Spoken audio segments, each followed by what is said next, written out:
북한이 핵을 가지고 있기 때문에 참 여러 가지 문제가 많아요. 북한을 비핵화만 할 수 있는 방법은 없을까요?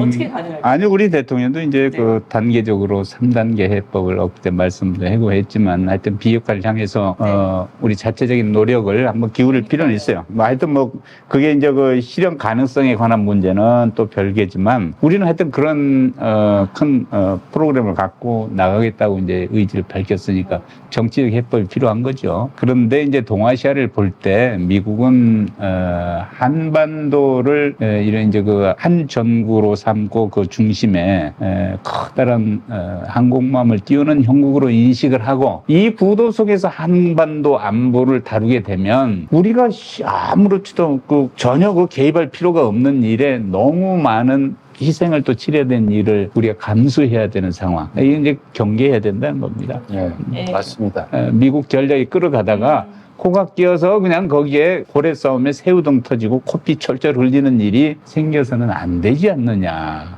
근데 이제 제가 지난번에 어디 학회가 이제 세미나 가서 이런 얘기를 했어요.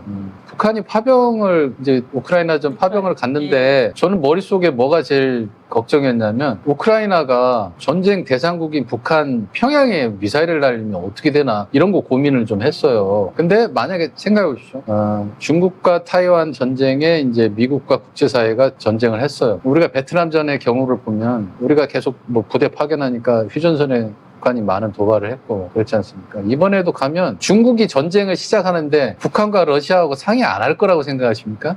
저는 절대 안 그렇다고 봅니다. 먼저 상의를 다 하고 할까 하고 시나리오 짜고 시작한다라는 거죠. 그러면 그 주변에 있는 모든 국가는 전쟁의 피해를 받을 수 있는 국가라고 보는 거죠. 그러니까 저는 최악의 시나리오를 얘기하고 또 군사적인 측면에서 그런 얘기를 꼭 해야 되는 고려를 해야 되는 상황이기 때문에 우리가 고래 싸움에 새우등 터지는 상황이 발생할 수 있다. 근데 우리가 대비를 안 하고 가만히 있으면 더 터진다. 그래서 더 준비를 해야 되고요. 만약에 아까 전작권 전환처럼 트럼프가 그럼 너희 가져가라. 그러면 뭐 조건을 준수해라. 조건 뒤에 보면 북핵 대응력 있지 않냐. 너희들이 안 해줄 거면 그럼 우리한테 핵을 개발할 수 있는 뭐 허가를 주든지 뭔가를 해주고 해라. 뭐 엘브리지 콜비도 그렇고 여러 학자들도 뭐 핵에 대해서 한반도가 뭐 가지지 않아야 되느냐 뭐 그런 거는 용인해줄 수 있다라는 얘기도 나오고 있으니까 우리도 그런 대응 전략도 한번 생각해봄직하다. 맞아요. 이번에 이제 얘기를 나누는데 한미 원자력 협정이 2035년까지인가 유효하게 돼 있어요. 그러면 현재 상태로 우라늄 농축이나 사용 후 핵연료 재처리 문제는 지금 제한을 받고 있는데 이걸 협정을 이제 그 개정을 해서 우리의 그 핵개발 잠재력을 수준을 높여놓으면 되게 뭐 20% 이상의 플루토늄 추출 능력을 갖고 있는다면 무력화하는데 뭐 몇 개월 안 걸린다고 하니 뭐 이 정도 상태의 스탠바이 하면 벌써 엄청난 그 억제력이 되겠죠. 이제 이런 걸 얻어내는 방법으로 해서 협상에 응한다면은 그 말하기 좋아하는 트럼프가 잘못 덫에 걸릴 수도 있으니까 나는 뭐 그런 협상의 타이밍을 잘 보는 우리 대통령이라 생각해요.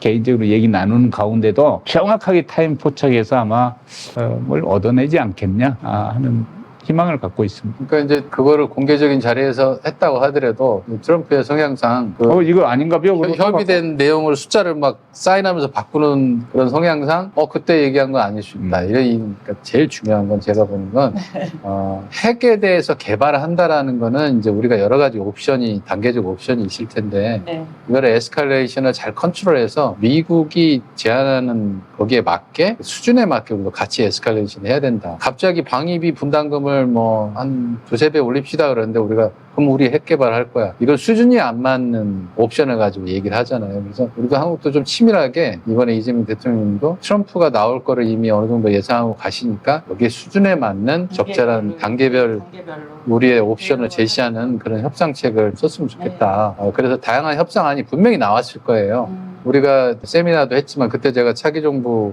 국방정책 방향에 대해서 그때 계속 발표를 했었는데 그게 이번에 플라자 프로젝트에서 아주 세밀하게 옵션으로 개발을 해가지고 논문으로 나왔어요. 우리가 진짜 부군을 걸고 협상을 하는 거다. 그렇지만 우리도 부자 나라가 됐다. 그 문제라면 얼마든지 해결할 수 있지만 안보 문제가 치명적으로 문제가 될 시에는 정말 어려운 상황이 될 수 있으니 이거를 정말 균형감 있게 얘기를 해야 되는 그런 상황이니까 하여튼 대통령님의 어깨가 대단히 무거울 거라고 생각합니다. 그렇죠. 대통령님뿐만 아니라 지금 외교부 장관이며 국방부 장관이며 다 모든 각 우리나라의 수장분들이 다들 지금 머리를 짜매고 아무튼 연구를 하실 것 같아요. 이번에 한미 회담을 성공적으로 이끌기 위해서. 그런데 우리나라가 이제는 제가 보기에는 제 느낌에는 미국이 참 예전에 우리나라가 어려울 때 참 잘 키운 자식처럼 느껴져요. 우리나라. 근데 이미 부모 못지않게 너무 똑똑하고 힘도 강해지고 이제 성장을 너무 많이 한 거죠, 우리나라가. 그러니까 이게 그러니까 친부모가 아닌 이상 좀 무서울 수도 있고 이런 상황이 돼서 서로 이제 머리 싸움을 하는 것 같은데 아무튼 이번에 우리 어차피 모든 회담은 다 서로 너무 세계를 위해서 이렇게 얘기하는 것 같지만 결국은 자국의 이익이 우선이지 않겠습니까? 그렇죠? 우리나라 대통령도 이번에 우리나라의 국익이 최우선 될 수 있도록 현명하시고 아주 지략가의 면모를 잘 발휘하고 오시기를 정말 바람하지 않습니다. 그 위협을 과소평가해도 안 되지만 네. 그렇다고 없는 위협을 너무 키울 필요도 없다. 오늘날의 전쟁은 이제 결국은 전쟁 지속 능력이고 얼마만큼 경제적 능력이 그걸 서포트할 수 있느냐는 문제로 전쟁의 승패는 가리는 건데 전투가 아니잖아요. 이 전투들이 모여서 큰 이제 전쟁이라는 걸 구성을 하는데 북한의 위협 능력, 군사 능력에 대해서 너무 시체말로 호들갑을 안 떨었으면 난 좋겠다. 세계 10위의 경제 대국이고 뭐 세계 꼴등의 국가하고 이야기를 자꾸 대등하거나 우리보다 더 우위의 나라로 가정을 하고 얘기 나누는 것도 이상하고 군사력도 세계 5위하고 뭐 33위하고 그 얘기를 대등하게 하는 것도 그 뭐가 좀 어울리지 않는데 우리의 이제 핵잠대력 이걸 가정하고 얘기 나눠서 좀 점잖게 접근하는 담론이 좀 펼쳐졌으면 난 좋겠다 생각합니다. 오늘 그 어려운 그 전작권 문제를 이렇게 언급해 줘서 고맙습니다. 아이고, 중요한 문제죠, 한반도에. 근데 이제 전작권에 대한 오해가 있으신 분들이 또 언론에서 이렇게 얘기를 해요. 근데 저는 어떻게 생각하냐면 78년 연합사가 생긴 이후에 어찌 됐건 간에 한미가 서로 같이 연합훈련을 했어도 그렇죠. 몇 번을 했겠습니까? 100회가 넘는 뭐 짜잘한 것까지 합하면 뭐 수도 없이 많은 연합훈련을 했고 그걸 통해서 서로 인정을 하고 어떻게 싸우느냐를 배웠어요. 근데 뭐가 또 크게 변했냐면요. 초반에 우리가 저도 공군 조종사였지만 F5, F4 이렇게 타면서 미국은 뭐 F16, 15, 뭐 F35는 작게를 짤 때 껴주지를 않았어요. 그걸로 뭘 할 거냐. 뭐 이런 식이었죠. 근데 지금은 대부분의 공군 작전은 한국이 다 해요. 왜냐하면 우리가 더 훌륭한 비행기를 갖고 있고 또 만들어내지 않습니까? 그런 나라로 변하니까 이제는 거의 동등한 위치에서 얘기를 하죠. 그만큼 왔으니 이제 엄살 부리지 말자는 얘기하고 있는 겁니다. 그리고 그래서 저도 전작권 전환을 가자는 그리고 옛날에는 미군 들어오면 뭐 문화부터 언어부터 교육하기 바빴어요. 근데 뭐 요즘엔 K컬처, K팝, 오징어 게임 보고 다 와서 서로 배우려고 얘기 안 해도 가르쳐달라고 그래요. 맞아. 그러니까 이게 역전이 됐다라는 거예요, 상황이. 그래서 그런 상황에 와 있는데 과거의 개념처럼 전작권 전환하면 우리가 망한다 그런 얘기는 하면 안 된다. 국제적인 상황을 보고 국내 상황도 보고 하고 싶은 사람 해도 되지만 그것까지 말릴 수는 없죠. 근데 진짜 냉정하게 판단하면서 우리가 미래를 준비를 해야 된다. 요즘엔 정말 그 우리나라가 너무 자랑스럽죠. K-팝, 뭐 K-문화, K-컬트, K-푸드, 무슨 K-국방. 이번에 K-대헌이라고 그거 나와가지고 이재명 대통령도 감독하고 같이 얘기하는 게 나오던데 너무 자랑스러워요, 우리나라 진짜. 어제 K-푸드 이제 캐나다에서 하고 온 사람하고 만났는데 이제 세미나에서 영상을 보여주더라고요. 근데 K-푸드를 먹으려고 줄을 섰어요. 한참 끝까지. 맞아요. 그리고 뭐 정말 좋다라고 이렇게 하는 얘기를 듣고 그렇지 우리나라가 참 건강한 음식, 맛있는 음식을 잘 만들지. 근데 지금까지는 알 기회가 없었는데 하여튼 요즘에는 인기가 좋은 것 같아요. 지금 외국 영화 배우가 인스타 그런 거 찍으면서 릴스 찍으면서 고추장하고 김치 넣어서 샐러드 만들고 이런 영상을 찍어 올리고 그래요. 한국 K푸드라고 해가지고. 그러니까 우리나라에 이렇게 자랑스러운 우리나라의 대통령이 가시니까 약간 무식해 보이는 트럼프 대통령을 상대하시면서 좀 많은 것을 얻어 올 수 있으면 좋겠습니다. 어쩌면 우리나라가 이쪽 동북아 지역에 있어서 여러 국가, like-minded states들을 모아서 나토와 같은 그런 컬렉티브 디펜스 체제도 만들라 그러면 한국이 주도가 될 수 있을 거예요. 있을 것 같아요. 네. 그런 위치에 왔어요. 라고 정말 행복한 것 같아요, 우리나라 국민들. 이제 조금 있으면 우리 국뽕으로 흐를 것 같은데 분위기가. 아니 18세기까지만 해도 그 차이니즈 월드 오더는 중심이었단 말이에요. 그게 네. 중국이. 중국이 그렇죠. 그게 왜 그러냐면 문화적 근심력이 맞아요, 강했기 맞아요, 때문에 맞아요. 가면 문화가 있어 배울 게 있고. 오래됐고.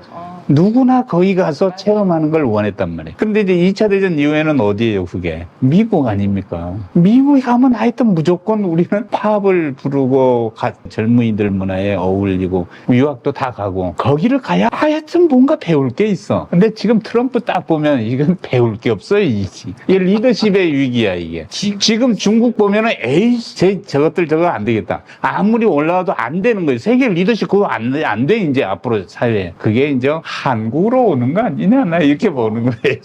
진짜 세계 중심이 될 수도 있을 것 같아요, 우리나라가. 요즘의 분위기로는 진짜 그렇고.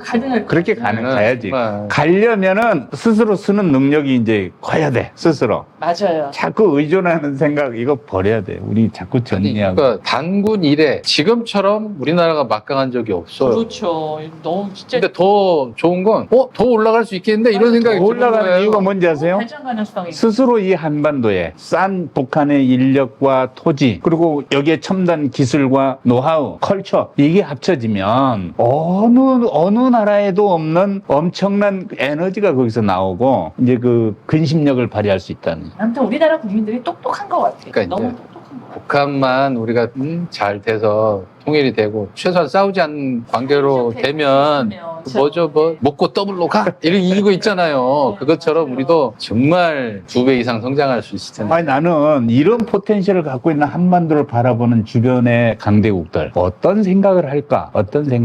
배가 보겠죠. 이것들 놔두면 안 되는데? 그렇죠. 우리나라랑 북한이랑 잘 돼서 이게 더 막. 이게 뭔가 얘기하려고 그래. 야, 위협 하나 빨리 풀어.